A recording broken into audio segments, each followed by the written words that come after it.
हिमांशु चौहान अनंत यात्री लिखते हैं, अनंत श्री सद्गुरुदेव। मन जंगल की प्राकृतिक खिलावट की ओर, कभी बाग की सुंदरता की ओर आकर्षित होता है। यात्रा में दुविधा सी लगती है। अनंत यात्री, ये यात्रा अनंत है। सुंदरता बाधा क्यों लगती है? सुंदरता का आनंद लो, डूबो। हमारी जो कंडीशनिंग है कि सुंदरता बाधा डालती है, इसलिए वो बाधा बनती है। बहुत सारी चीज़ें बाधा नहीं होती हैं, वो हमारी जो संस्कारबद्धता है, कंडीशनिंग है, वो हमारी यात्रा में बाधा बनकर खड़ी हो जाती है। वस्तुतः बाधा नहीं है, सुंदर है। वो जंगल हो, बाग हो, नदियाँ, समंदर, कोई इंसान, कुछ भी हो, सुंदर तो उस ऐश्वर्य का, उस ईश्वरीयता का, उस स्रोत का, उसका ही अभिव्यक्त हुआ एक ढंग है। तो सुंदरता के साथ भागना थोड़े, उसमें सराबोर होइए, उससे आंखें मिलाइए, उससे अपना तारतम्य बिठाइए, और फिर वो सुंदरता हमको और सुंदर ढंग से रास्ता दे देती है। आकर्षण, देखिए आकर्षण जिस शब्द का हम उपयोग करते हैं, खिंचाव नैसर्गिक है। सुंदर कहीं भी किसी भी रूप में वो हमेशा हमको खींच लेता है। ये आकर्षण विकर्षण ही जीवन का एक ढंग है, यही लीला है। तो सहज रहो, सहज स्थितियों के साथ चलो। बाधा बिल्कुल भी नहीं है। थोड़ी देर ठहरे भी तो क्या बाधा आ गई? मान लो हम बिल्कुल शब्द से, प्रश्न के उदाहरण से ही चलें। हम किसी जंगल से जा रहे थे, अच्छा सौंदर्य था, हम उससे गुजर रहे थे, और इतना अच्छा सुंदर वातावरण मुझे लगा थोड़ी देर ठहर जाएं, बैठें, निहारें चारों तरफ के वातावरण को। हम बैठे, हमने निहारा, पुलकित हुए, आह्लादित हुए, उल्लसित हुए। तो क्या बुराई है इसमें? फिर उठे, फिर चले, जहां भी जीवन ले जाए। तो ये जो बीच के पड़ाव हैं, इनका आनंद लेना है। कोई जल्दबाजी तो है नहीं, कहीं पहुंचने की जल्दी है कि कहीं जाना है।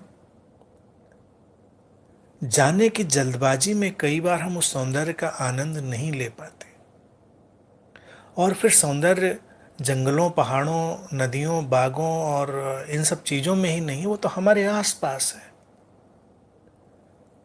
हमारे आसपास है, हम उसको देखते नहीं। हम सौंदर्य हमेशा कहीं बाहर तलाशने जाते हैं। कभी दर्पण के सामने खड़े हो और अपने आप को देखो, कितना सुंदर इंसान है।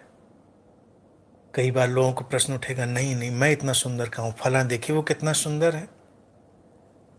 हम तो बस, हमें तो साधारण सा चेहरा मोहरा मिला है, फला तो कितना सुंदर। क्योंकि वो बाजार ने सुंदरता के मानक बनाए हैं, वो बाजार के मानक हैं। अस्तित्व ने यहाँ किसी को भी असुंदर नहीं बनाया। आंखें देखो, उनको देखने का ढंग, उनकी चमक, उनकी रोशनी, वो सारा ढंग देखो, कितना जादुई है। अपने अपने हाथों की गर्माहट को कभी महसूस करो, कितना सुंदर है। जीवन का बहना, इस पंच तत्वों के बने शरीर में इस जीवंतता का बहना कितना सुंदरतम है। ठहरो उसके साथ। कौन से नदी, जंगल, पहाड़ की जरूरत है? जो अपने सौंदर्य के साथ नहीं ठहर पाता, वो अक्सर भागता रहता है। आजकल के मनुष्य की यही विडंबना हो गई है ना। और बाजार उसका उपयोग करता है, इसीलिए सब पैकेज पे पैकेज लगे हुए हैं। यहाँ घूमो, वहाँ घूमो। घूमना अच्छा है, अच्छा लगता है, सुंदर जगहों पे अच्छा लगता है, कोई बुराई नहीं। मैं ये नहीं कर जाना चाहिए, जाओ घूमो, पूरी दुनिया घूमो। लेकिन इसलिए मत घूमो कि बेचैनी है, हम जहाँ हैं वहाँ अच्छा नहीं लगता, अपने साथ बोरियत लगती है, अपने साथ हम खिन्न हैं। हम अपने साथ भी पूरे आनंदित हैं। हम जहाँ हैं, जाते हैं, वहाँ भी पूरे आनंदित होते हैं। तो ये कोई इसलिए नहीं यात्रा है कि कुछ और पाना है।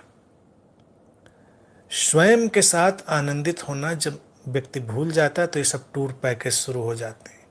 थोड़ी देर कोई जाता है, झरना, पहाड़, नदी, समंदर सब देखकर खुश हो लेता है, वाह। फिर लौट के आता है, फिर अपनी वही आपाधापी, वही किचकिच, वही सारी चीज़ें। तो उसको लगता है कि सुंदरता तो कहीं बाहर है, हमारे साथ तो है नहीं। तो ये बिल्कुल भी उचित नहीं है। सत्यम शिवम सुंदरम, ये भारत का उद्घोष है। तो सुंदरता उसका एक अभिन्न हिस्सा है, नैसर्गिक उसके साथ हमारा संबंध है। बाधा वो बिल्कुल भी नहीं है, क्योंकि कहीं पहुंचने की कोई जल्दबाजी हमको है नहीं। यात्रा अनंत है। जब अनंत है तो इसका अर्थ ही यही है कि हर पड़ाव के साथ उतनी ही शांति, उतनी ही तन्मयता और उतनी ही सचेतनता से गुजरना है।